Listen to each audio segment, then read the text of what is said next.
Ayuntamiento por Nadana, en Valencia. Y el vuelo de Valencia aquí es demoledor. Pero bien, aquí estamos. A la sala, al nuevo académico. En este caso,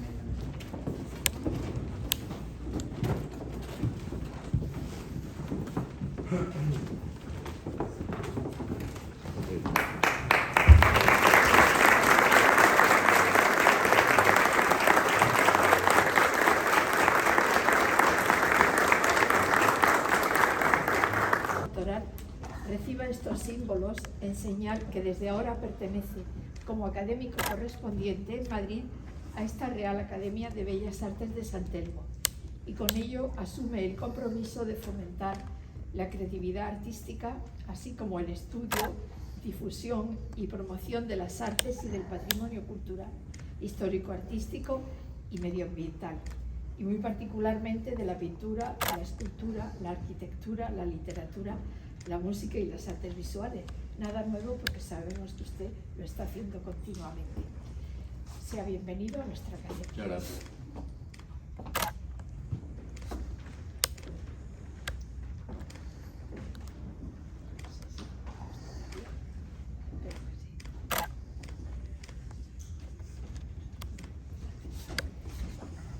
La insignia y el diploma correspondiente. Muchas gracias.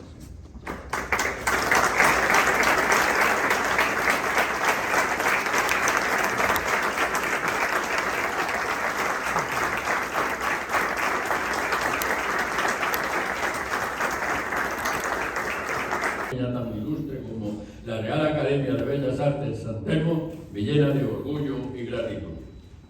Cuando me planteé escribir este discurso se me acumularon muchas ideas sobre los múltiples vertientes que ofrece el arte a esta altura del siglo XXI. Sin duda, nunca como en estos tiempos el arte ha sido tan variado y polémico. Ante esta panorámica he optado por recordar los comienzos de mi trayectoria cuando aprendí a pintar y también a observar con ojos de pintor. Con esa base y con la experiencia que dan los años de seguir de cerca la evolución de la pintura, comentaré al final de esta disertación lo que pienso de ciertos aspectos del arte contemporáneo. En este tipo de actos suele ser habitual que el protagonista recuerde con cierta tristeza que los premios y agasajos se producen cuando ya es uno viejo. En mi caso, expresar esa queja no tendría sentido, ya que yo he tenido la suerte de recibir los éxitos y reconocimientos desde que era un adolescente. Dicho así, no quisiera ser malinterpretado y parecer un presumido. Por tanto, tengo que aclarar que me estoy refiriendo a unos éxitos muy personales vinculados a mis circunstancias humildes, incluso algunos sin relación con mi trayectoria artística. Por ejemplo, cuando era mozalbete, me contrató el encargado del cortijo de las lomas para secar los trigos y cebadas. En ese duro y arriesgado trabajo fue tal mi dominio de la hoz que mis compañeros me apodaron el doble, porque segaban doble que los demás. Para mí, ese reconocimiento de mis compañeros de siega supuso un éxito extraordinario a esa temprana edad. Mi niñez fue muy solitaria, se desarrolló entre bosques de encina viviendo en una chota, con una estructura familiar formada solo por mi padre y por mí. No tuve acceso a colegios ni tampoco posibilidades de relacionarme con niños de mi edad. Sin embargo, siempre he pensado que como compensación a ese aislamiento tuve la enorme suerte de vivir acompañado por la naturaleza durante muchos años. Esa situación me permitió observar las montañas, las nubes, las flores, los matorrales y los árboles. Pude convivir con la cercanía de las aves a las que me encantaba ver volar. Me llamaba la atención la variedad de nubes que surcaban el cielo. Llegué a distinguir perfectamente cuando eran de frío, de borrasca o de tormenta. Me sobrecogía observar las estrellas y ver la luna, deleitarse entre las nubes. ¿Quién iba a pensar en esos momentos que años más tarde iba a tener el privilegio de poder abrazar a uno de los astronautas que subieron por primera vez a nuestro satélite? Fue a Michael Collins, con el que compartí en Washington una cena con el fin de que me contara la hazaña de viajar a la Luna y lo que resultó más difícil en esa aventura, regresar a la Tierra. Ahora, con la perspectiva que dan los años, pienso que al contrario de los niños de mi edad que estudiaron en las aulas de los colegios y conocían la realidad a través de libros y pizarras, yo tuve la ventaja de conocer y convivir con la naturaleza. Desde esa situación campestre, casi silvestre, inicié mi primer desplazamiento en el terreno de la migración que tanto influiría posteriormente en mi obra. Fueron unos cazadores los que le dijeron a mi padre que en Antequera había una escuela de arte y oficio en donde yo podía aprender a dibujar. Entonces decidimos comprar una bicicleta para poder desplazarme por las noches del Deportivo Las Lomas Antequera. En esa clase de dibujo que dirigía don Emilio del Moral conseguí los primeros premios. Lograr esos premios en mi condición de campesino supuso para mí un éxito similar al que obtuve entre mis compañeros de siega. Gracias a esas buenas calificaciones y al apoyo de don Emilio del Moral, junto al entusiasmo de don José García Verdoy, entonces director de la Caja de Ahorro de Antequera, conseguí una beca de dicha caja para estudiar en la Facultad de Bellas Artes Santa Isabel de Uría. Trasladarme a Sevilla, ya no en bicicleta, sino en tren, supuso para mí un gran salto en mi inicio migratorio. Durante mi estudio en Bellas Artes sobresalí como alumno, consiguiendo las mejores calificaciones y premios, aunque en Sevilla lo pasé francamente mal, hospedado en el Hospicio Provincial, en donde llegué a pasar por primera vez en mi vida hambre. Mi tercer salto migratorio se produjo cuando me trasladé a Madrid. Yo quería estar cerca de Velázquez, del Greco, de Goya. Por eso, a mitad de la carrera, cambié la matrícula a la Facultad de Bellas Artes de Madrid, en donde terminé los estudios con extraordinarias calificaciones, por lo que me fue otorgado el Premio Nacional Fin de Carrera. Una vez terminados los estudios, fui consciente de que había terminado una etapa en la que había demostrado ser un brillante alumno. Pero a partir de ese momento tuve claro que se iniciaba el camino más difícil, el de intentar ser un buen pintor, que nada tenía que ver con ser un alumno exitoso.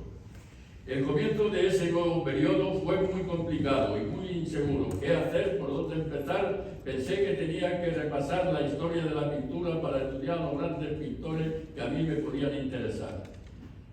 No podía evitar mi atracción por Velázquez, por Rembrandt, el Greco, Goya, pero claro, esos maestros pertenecían a otra época. Observé a artistas más cercanos, a Van Gogh y a Chagall.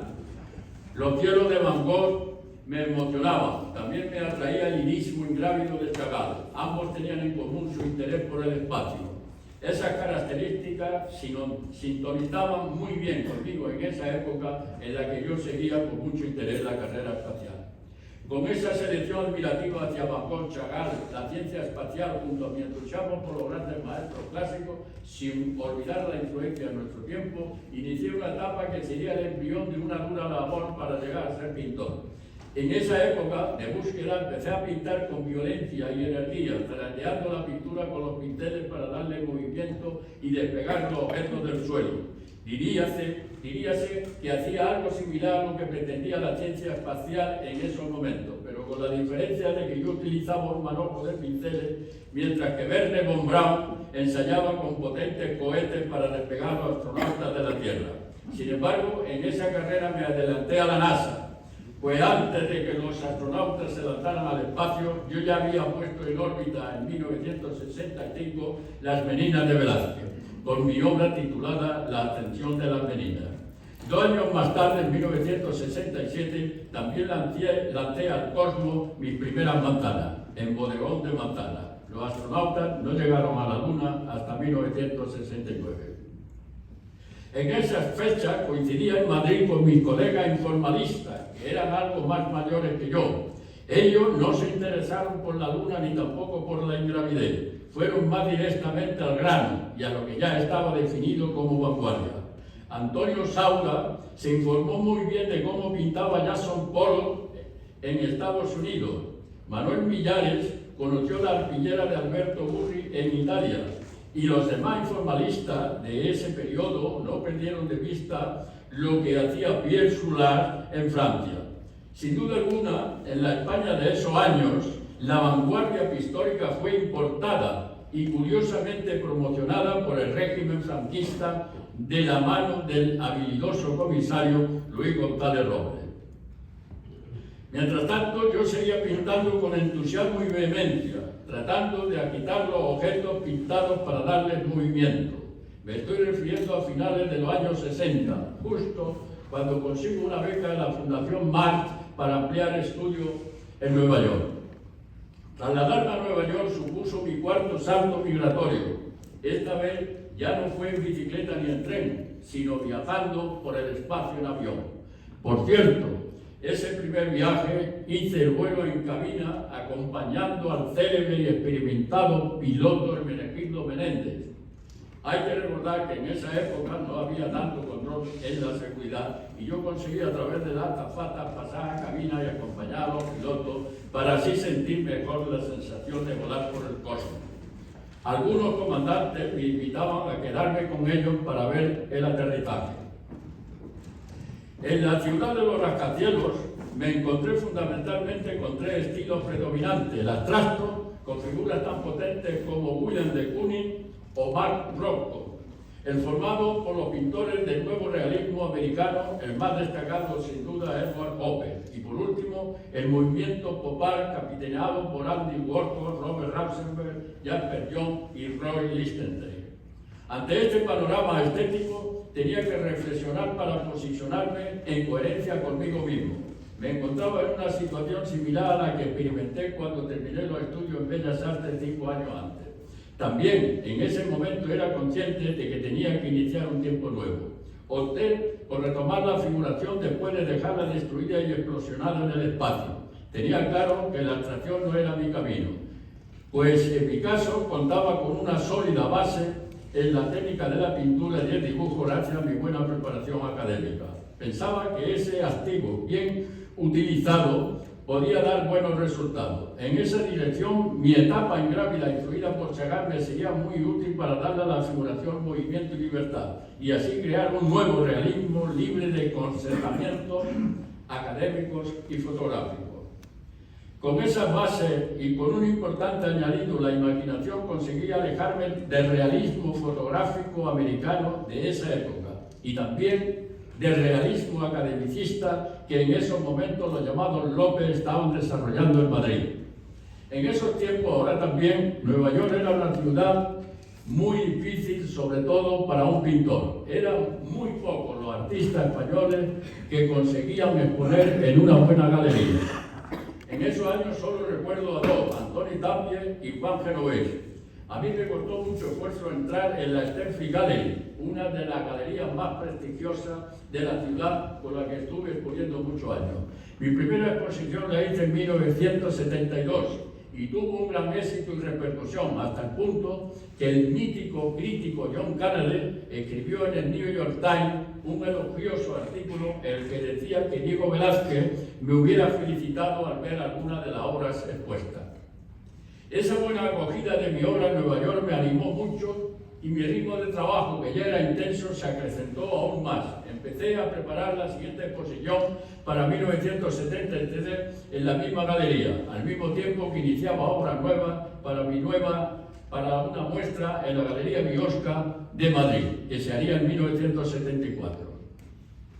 Ambas exposiciones fueron muy exitosas. En la de Madrid se vendió todos los pocos días de inaugurarse. Don Aurelio Biosca, el dueño de la galería, confeccionó una lista de espera de más de 50 coleccionistas interesados en adquirir obras. Doy estos detalles para poder decir algo interesante en estos tiempos de mercantilismo. De esos encargos no hice ni uno solo. Di prioridad a preparar la obra que tenía que realizar para representar a España en la 13 Bienal de Sao Paulo. En esa Bienal ocurrieron algunos acontecimientos que considero interesante recordar. La Bienal se celebró en 1975, coincidiendo con las ejecuciones del proceso de Burgos, que provocaron internacionalmente reacciones muy contundentes contra el régimen de Franco. El jurado de la Bienal se posicionó en esa línea de protesta y decidió vetar la participación española, arguyendo que representaba la dictadura. El malestar de los artistas españoles, y especialmente el comisario Luis González Robles, era evidente. En esa tensa situación, sorprendentemente la solución vino por parte de algunos miembros del jurado que vieron detenidamente mis obras y concluyeron que cuadros como El emigrante muerto o Los emigrantes suponían una visión antifranquista y por tanto consideraron injusto que esas obras no se representaran en la Bienal. Entonces cambiaron de criterio y decidieron que España finalmente participara. Pero las sorpresas continuaron. Ese año el Gran Premio de la Bienal se lo concedieron a Jagoda Buy, una artista yugoslava. El galardón provocó muchas reacciones y el público, la crítica y los medios de comunicación protestaron enérgicamente, sugiriendo que mi obra tenía que haber sido la premiada. El descontento fue creciendo hasta tal punto que las autoridades municipales de Sao Paulo decidieron poner una urna en la entrada del recinto expositivo para que el público pudiera votar a su artista favorito. Para mí fue muy grato que mi obra fuera la más votada, con una diferencia muy notable con respecto al segundo clasificado. Hasta estas líneas he intentado, como han podido apreciar, describir un recorrido autobiográfico que, para no alargarlo en esa dirección, doy por finalizado en 1975 con mi participación en la Bienal de Sao Paulo.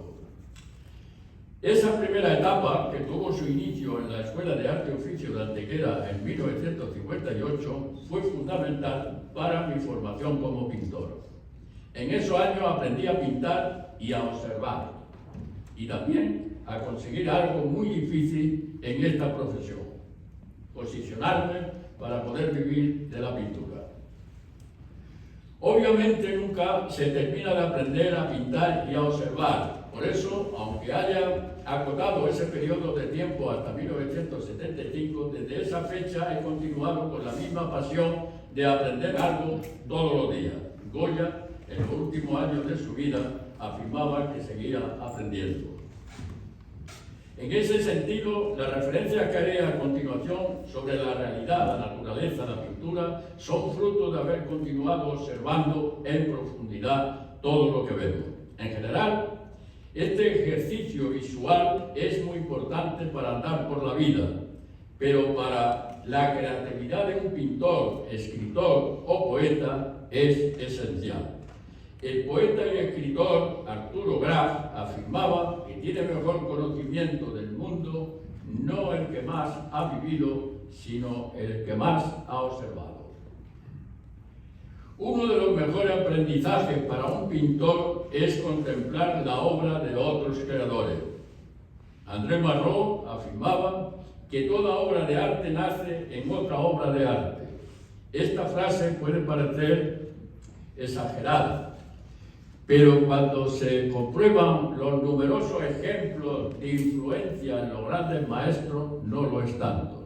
Recordemos las miradas de Picasso en dirección al arte africano, a su mirada, o su inspiración en algunas obras de Degas, la influencia que ejerció Goya en Manet o Velázquez en el propio Goya.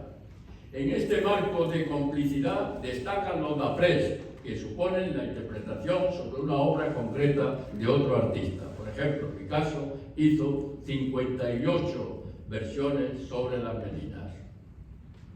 Pero sin duda alguna, la fuente de inspiración más potente para los creadores es la realidad que lo engloba todo, desde la naturaleza a la imaginación, incluyendo la condición humana con sus singulares comportamientos. Federico García Lorca afirmaba que la imaginación está limitada por la realidad. No se puede imaginar lo que no existe. Francis Bacon decía que él era un pintor realista y añadía que también hay realidades interiores. Incluso los pintores abstractos también parten de la realidad. Hay pintores abstractos cuyas obras son tan fieles al mundo microscópico celular que da la impresión de que solo se han limitado a copiar las diapositivas de un laboratorio. Sin embargo, la realidad puede ser insustancial si nos limitamos solo a copiarla superficialmente. Por tanto, hay que interpretarla, añadirle contenido, trascenderla y transformarla en otra realidad a través de la creación artística. En definitiva, hay que transmutarla en otra cosa que llamamos arte. Goethe lo advirtió en esta frase: si yo pinto a mi perro exactamente como es, naturalmente tendré dos perros, pero no una obra de arte. También René Magritte fue muy explícito y rotundo cuando debajo de una pipa pintada escribió: esto no es una pipa.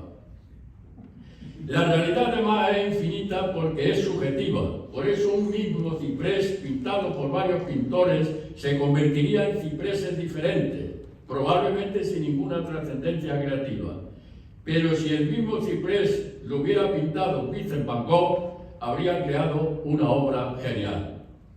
Otro de sus aspectos es su diversidad, pues se presenta desde los escenarios más espectaculares a los objetos más modestos, como pueden ser unas humildes vasijas como las que pintaba Morandi.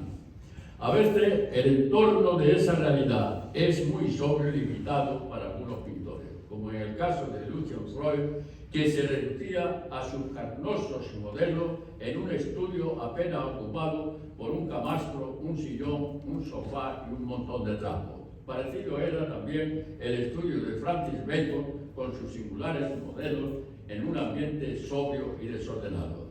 El ejemplo de estos dos pintores demuestra que la realidad, con pocos elementos, puede transformarse en una obra portentosa y expresiva.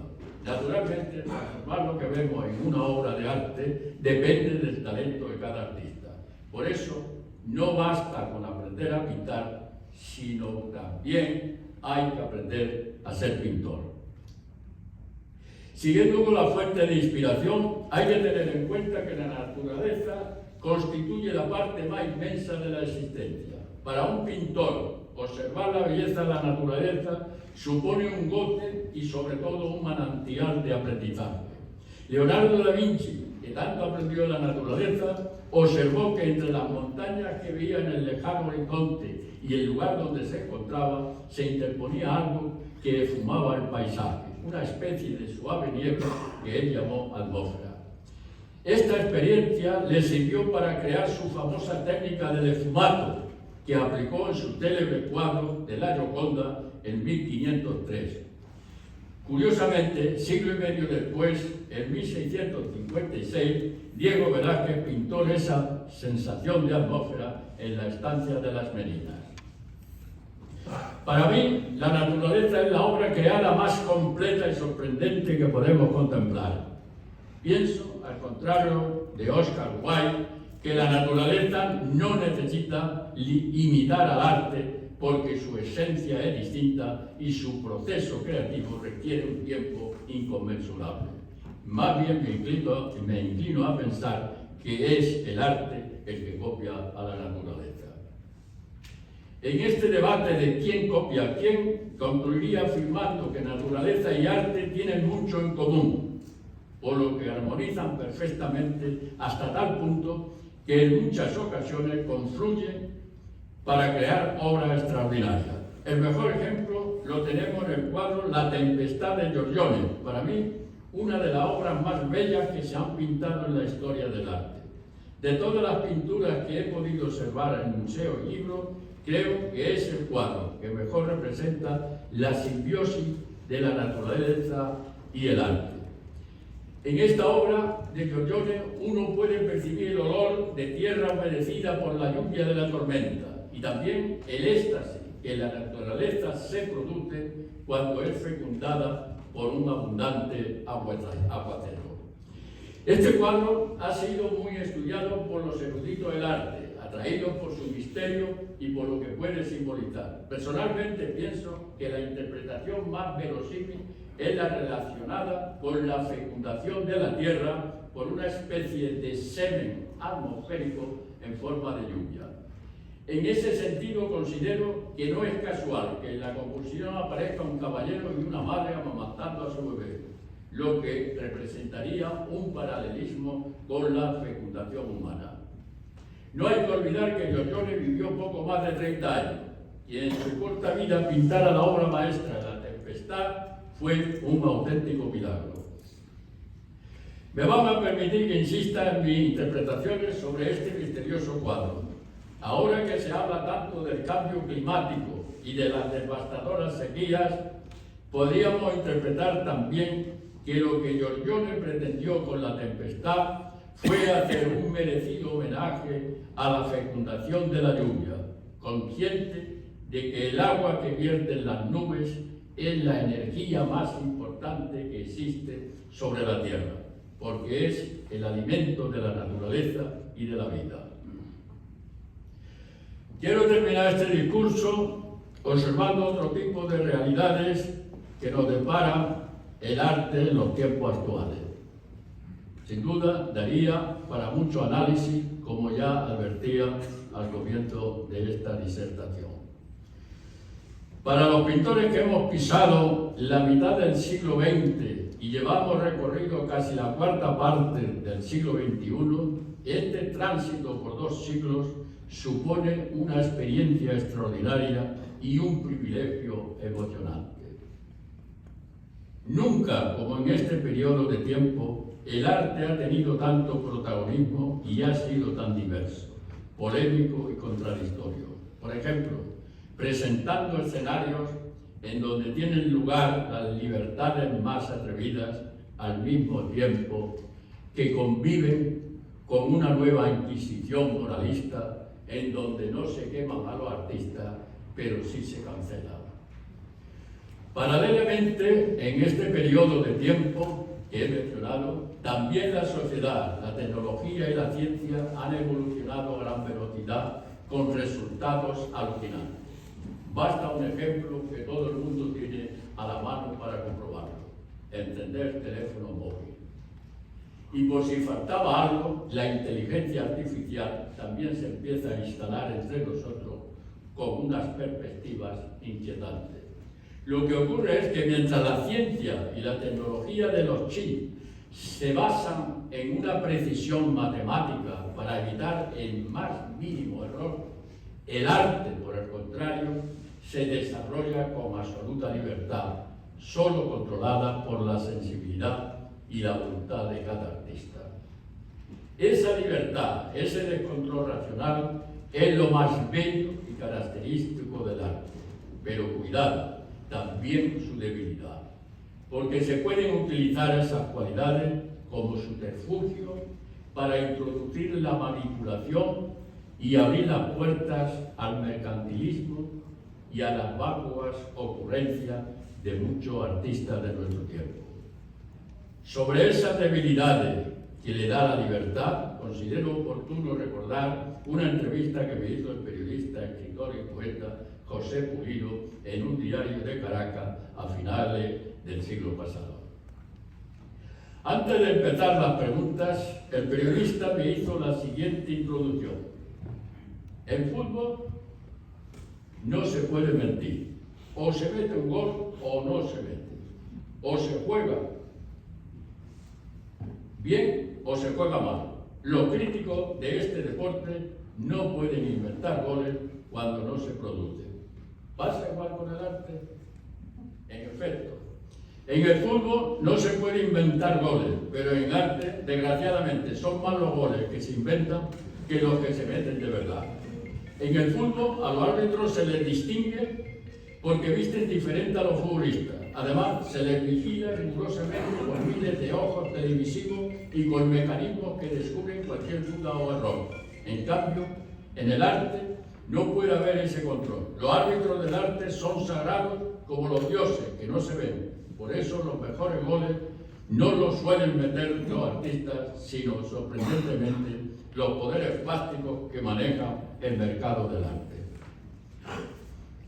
Hace unos años, los buenos críticos tenían un papel importante en la valoración de los artistas. Su criterio contaba. Ahora esa opinión que ayudaba a distinguir entre la calidad y la mediocridad prácticamente no influye. Ahora la crítica ha sido sustituida por la opinión de un nutrido grupo de damas y caballeros que han surgido como las setas en otoño. Son personas que proceden de estratos sociales muy distintos, que al juzgar por su intensa actividad y la relevancia de los puestos institucionales que ocupan en el mundo del arte, están consiguiendo que su influencia sea determinante para valorar las obras de los artistas. Estos expertos, entre comillas, rivalizan entre ellos para alcanzar los primeros puestos en la cúspide de lo novedoso. Para conseguirlo, rastrean a nivel internacional para conocer el arte que otros colegas con las mismas estrategias ponen de moda. De esta forma adquieren unos conocimientos internacionales sobre artistas de la última jornada muy útiles para demostrar su sabiduría sobre las novedades emergentes. La estrategia es muy sencilla. Si hablan de Van Gogh, Picasso, de Bacon o de Rothko, no descubren nada. Pero si mencionan nombres que nadie conoce, demuestran estar a la última de lo que se cuece en el mundo del arte. De esta forma enriquecen su currículum y se cubren de autoridad para marcar el rumbo y la moda del arte de nuestro tiempo.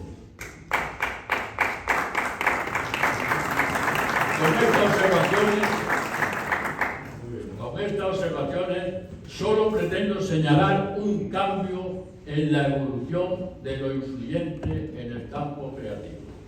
No es mi intención generalizar, pues siempre hay que contar con las excepciones, y en este colectivo tan numeroso de damas y caballeros, supongo que hay de todo, y quiero pensar que también habrá personas muy preparadas profesionalmente.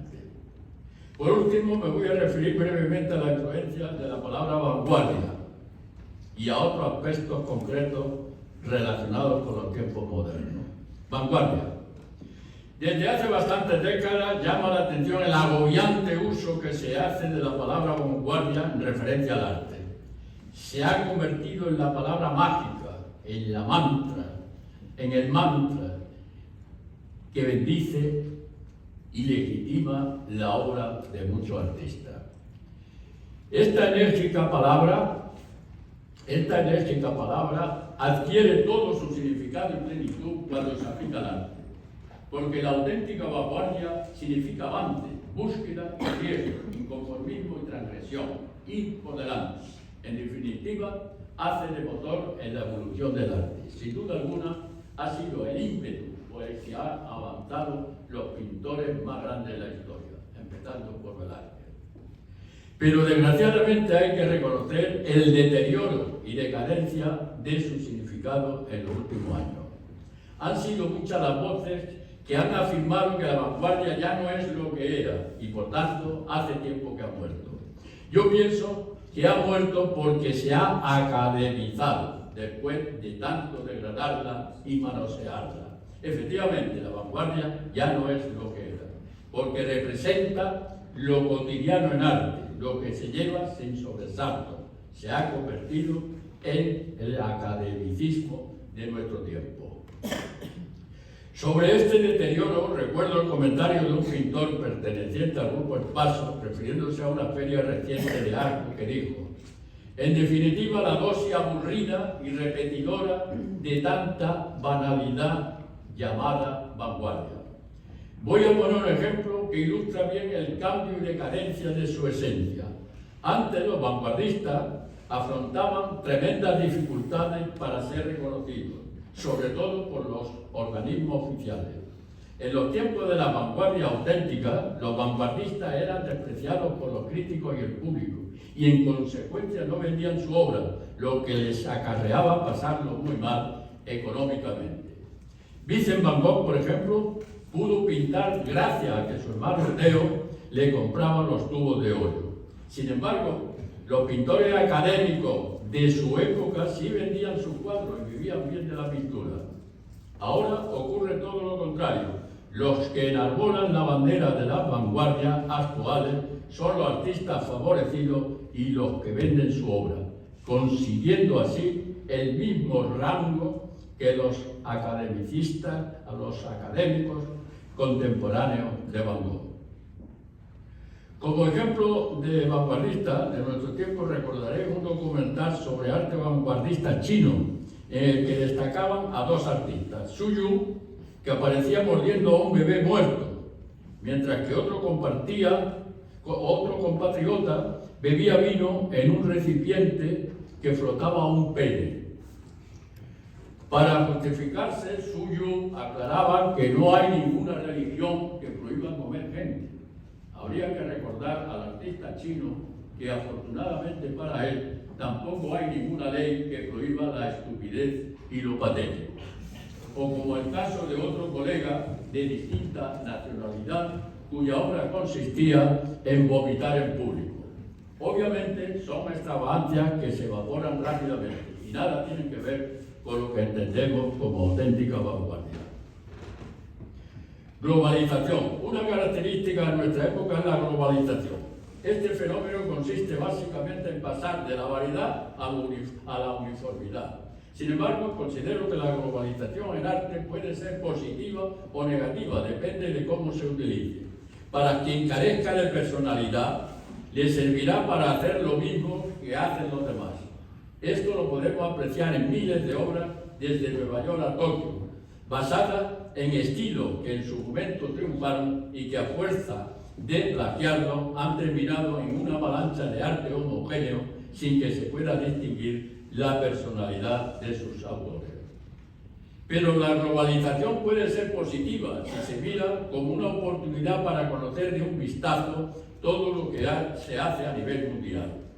Ya queda muy lejos la época en la que Velázquez tuvo que viajar a Italia para conocer la cultura italiana, aunque su ejemplo de cómo asimiló la influencia de los pintores italianos para fortalecer su personalidad sería una buena lección para tener en cuenta en estos momentos de igualdad global. El mercado.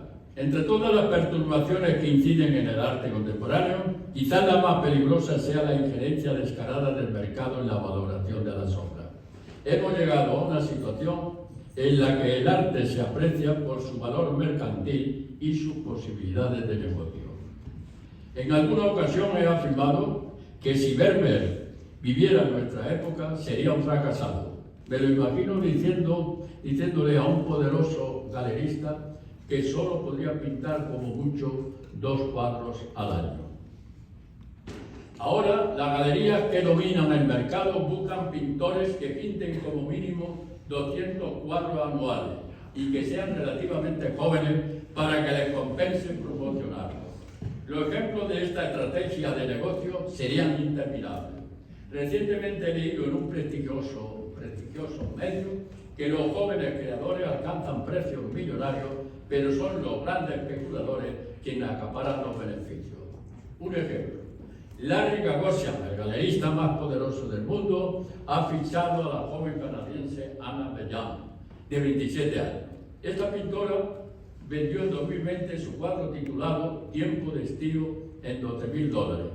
Poco después, con el respaldo de Gagosian, la misma obra la vendió en Christie por $1,5 millones.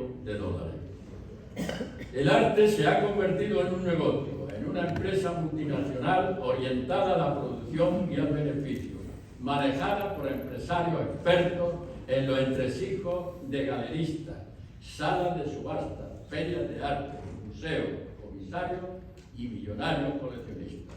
Estos empresarios del arte cuentan con obras de grandes maestros para prestigiarse y dar credibilidad a la oferta de sus jóvenes artistas, y así lanzarlo al mercado como marca de prestigio de la misma forma que las fábricas de coches lanzan sus novedades.